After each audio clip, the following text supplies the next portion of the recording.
एक हिरण का बच्चा बचपन में अपने माता पिता और परिवार से बिछड़ गया था, जिससे वह बहुत उदास हो गया। एक दिन वह एक पेड़ के पास हरी घास खा रहा था। तभी उसने एक शेर को देखा।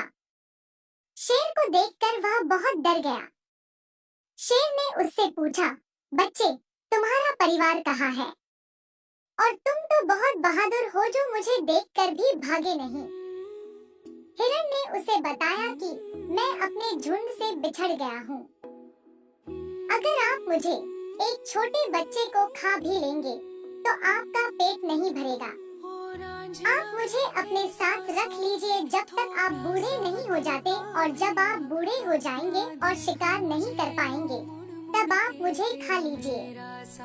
तब तक मैं भी बड़ा हो जाऊंगा और आपके कई दिनों तक भूख मिटाने के लिए पर्याप्त हो जाऊंगा।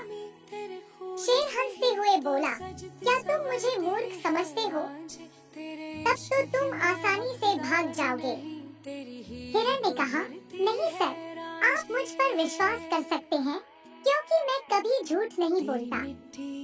शेर को उस पर दया आई और वह छोटे हिरण की बात मान गया। शेर अब बच्चे हिरण को अपने साथ अपने घर ले आया। अपने खाने के साथ साथ वह हिरण के खाने के लिए भी घास का इंतजाम करता था। हिरण भी बड़ा हो गया और उसने शेर की सेवा की। वह शेर की गुफा की सफाई का भी ध्यान रखता था। धीरे धीरे शेर बूढ़ा हो गया और हिरण खाने पीने के कारण दुगना बड़ा हो गया। एक बार शेर कई दिनों तक शिकार नहीं कर सका और हर दिन भूखा गुफा में लौट आता। हिरण ने शेर को भूखा देखा और उससे कहा, महाराज, जैसा कि मैंने आपसे वादा किया था, जब मैं बड़ा हो जाऊंगा और आप शिकार करने में असमर्थ हो जाएंगे, आप मुझे मारकर अपनी भूख को कई दिनों के लिए शांत कर सकते हैं। आज वह समय आ गया है। आप मेरी हत्या कर अपनी भूख को शांत करें। यह सुनकर शेर भावुक हो गया और कहा, तुम इतने सालों से मेरी गुफा में रह रहे हो। अपने बेटे तक का सहयोग नहीं मिलता जैसा तुमने मेरा साथ दिया है। तुम मेरे बेटे की तरह हो, और क्या कोई पिता कभी अपने बच्चों को चोट पहुंचाता है?